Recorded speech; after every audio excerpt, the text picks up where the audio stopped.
bersama dengan bintang tamu aku, seorang desainer namanya Mesak Alessandri. Nah, apa kabar Mesak? Kabar saya luar biasa. Halo juga para penonton yang menonton channel ini. Terima kasih untuk undangannya dari Yohana Lestari. Terima kasih. Kesibukannya apa nih ya selama masa-masa pandemi atau juga sebelum masa pandemi? Apa yang Mesak itu sudah lakukan selama ini? Kalau kesibukan masih tetap sama, tetap rutin. Hanya untuk masa pandemi ini kita pakai protokol kesehatan. Iya, betul. Ya, kalau kesibukannya masih tetap membuat gaun-gaun yang cantik. Karena di luar sana masih banyak wanita-wanita yang membutuhkan Betul. Masih mau tetap eksis gitu ya, meskipun pakai Zoom begitu ya. Luar biasa. Nah, kalau saya melihat seorang desainer Mesak Alessandri ini, dia memiliki ciri khas di desain-desain baju beliau. Nah, itu aku suka banget teman-teman, karena beliau memiliki ciri khas yang berbeda dengan orang-orang di luar sana. Nah, ciri khasnya apa ya? Mungkin boleh dibagikan sama teman-teman. Iya, ciri khas dari rancangan saya adalah saya menggunakan material-material yang akan membuat sang pemakainya itu kelihatan cantik dan berbeda dengan yang membuat wanita yang memakai gaun saya itu nyaman, elegan, dan inner beauty-nya keluar, dan juga detail yang saya buat itu yang menjadi ciri khas. Ini apa itu Mesak juga desainnya itu pakai apa, menggambar gitu kan? Nah, kalau desainnya ini saya buat, pertama-tama saya harus bertemu dengan kliennya tersebut, dan dia saya ingin tahu kesukaannya apa, gitu kan. Setelah sukanya apa, saya akan menggambarkannya dan menuangkannya dengan jenis-jenis bunga, gitu ya. Dan kelebihan apa yang bisa saya tonjolkan. Jadi desain saya itu menutupi kekurangan dan menonjolkan kelebihan. Dan dia akan terlihat kelihatan lebih cantik dengan lukisan yang hanya dia punya untuk bajunya sendiri. Jadi dia waktu tampil pakai bajunya Mesak itu dia kelihatan anggun, kelihatan elegan dan kelihatan cantik dengan desain yang berbeda sama orang lain ya. Betul sekali. Wow. Kita manusia ya, dan itu punya keunikan. Nah, jadi kita tuangkan di atas lukis di atas kain ini sesuai dengan kepribadian mereka. Seperti saat ini saya melukis bunga sakura yang dipadu dengan daun ivy. Ya, di sini kita lihat, nah, di sini ya bunganya. Oke. Wow. Ya, bunga sakura yang sedikit berwarna emas ya, dengan sentuhan daun-daun ivy yang daun ivy itu sebenarnya adalah daun yang ajaib ya. Dia itu tumbuh berjuntai tapi kuat dan tahan lama. Ya. Dan bunga-bunga sakura ini memiliki musim-musim tertentu. Iya, betul. Jadi kayak bunga di Jepang itu ya. Iya, betul. Karena saya pernah ke Jepang, jadi saya melihat kok kayaknya mirip gitu. Terus. Iya, dan kita percantik dengan sedikit permata-permata supaya seperti embun gitu ya, yang menghiasi bunga-bunga itu tersebut. Dan bunga itu akan saya taruh di bagian-bagian di mana menonjolkan inner beauty-nya dari sang pemakai. Apakah selalu harus bunga atau mungkin juga bisa apa itu wajah orang atau bagaimana? Tergantung dari permintaan juga. Memang tidak semuanya bunga, tapi ada juga yang permintaannya itu, saya ingin lukis penari Bali atau lukisan yang lain gitu kan. Biasanya tidak terpatok hanya seperti ini kan, burung, the bird of paradise. Saya menggunakan teknik dari melukis bordir, dan itu saya buat supaya mereka yang memakai gaun ini, mereka akan melihat sebuah keindahan dan ada cerita di dalamnya.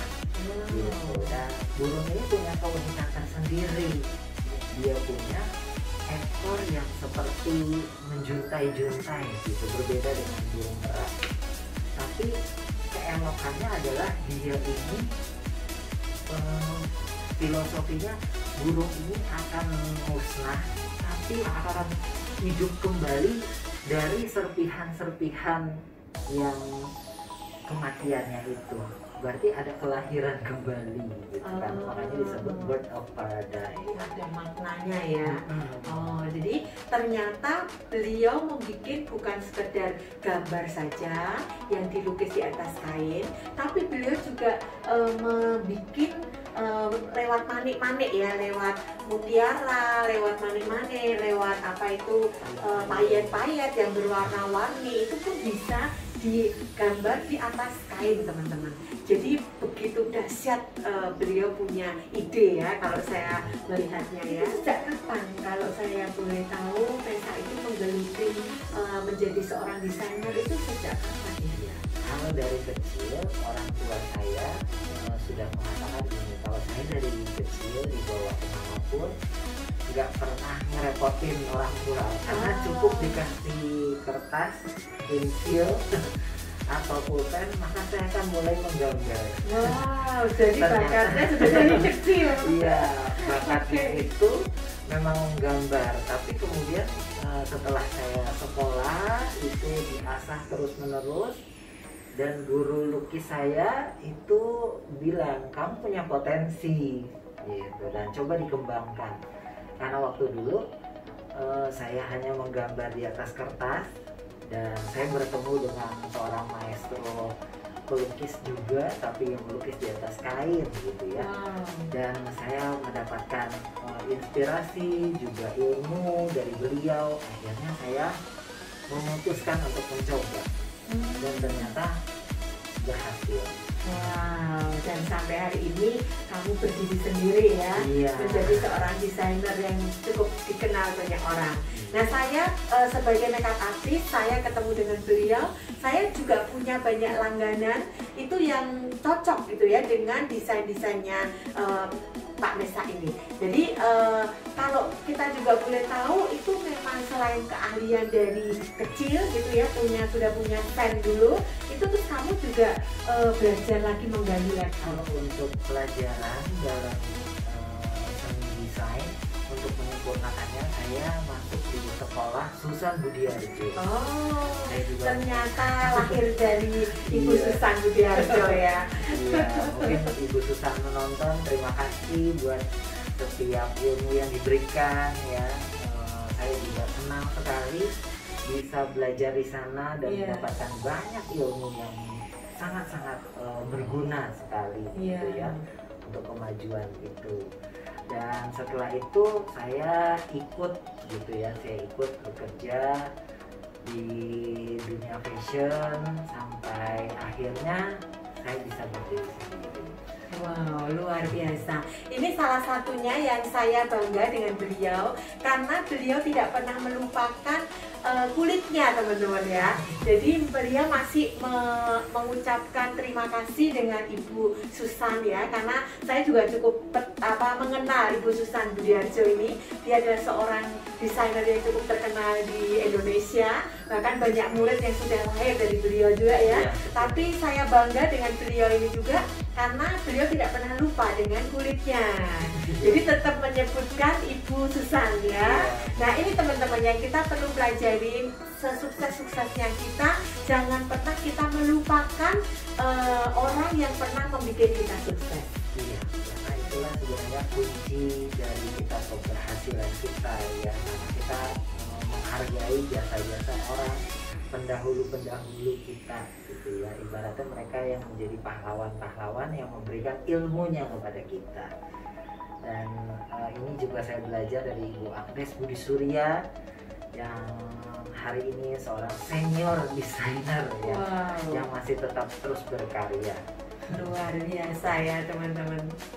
Kalau boleh tahu, selama menjadi desainer itu sudah berapa puluh tahun? Kalau saya menjadi desainer dimulai dari tahun 99. Wow. 1999 ya. Oke, saya juga kayaknya pernah mendengar pernah sukses juga di acara-acara begitu ya. Iya, waktu itu saya lebih senang mendidik ya, jadi menghasilkan dari seorang yang mengerti, menghasilkan seorang murid gitu ya, pengen jadi guru juga. Dan saya senang sekali hasil dari murid-murid kita bisa masuk di juara favorit waktu itu dari acara Metro TV, dan juga gaun saya bisa dipakai untuk Putri Pariwisata Indonesia. Wow, luar biasa. Iya, dan saya sukanya gini, kalau rancangan kita bisa nyaman, bisa comfort, dan juga membuat wanita itu percaya diri, itulah sebuah kebanggaan ya. Dukanya di dalam dunia fashion ini seringkali gini, rancangan kita diaku menjadi rancangan orang. Nah, itu dukanya. Gitu. Padahal yang merancang adalah kita. Ya. Ini saya juga sering mendengarnya ya.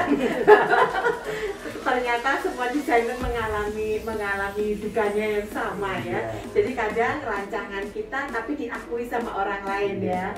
Nah, terus kalau Mesak tahu gitu ya, seandainya sampai ketahuan bahwa rancangan Mesak dipakai sama orang lain, terus apa responnya Mesak? Sebenarnya respon yang pertama memang sedikit sedih dan kecewa.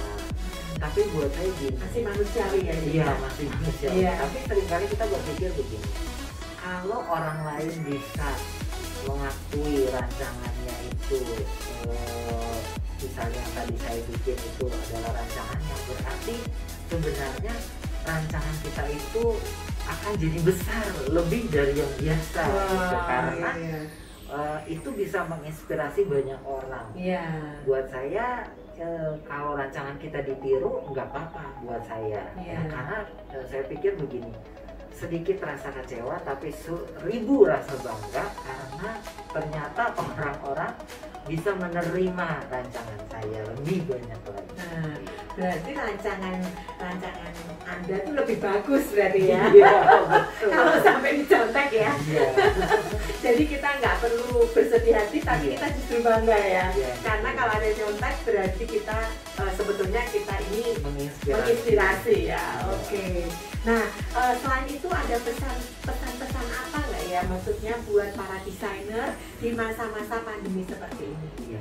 Pesan-pesan untuk para desainer, teman-teman yang juga bergerak di bidang fashion, pesan saya gini, tetap berkarya dan tetap melakukan yang terbaik, karena kita percaya apa yang kita tabur kita akan tuai dengan bersorak-sorai.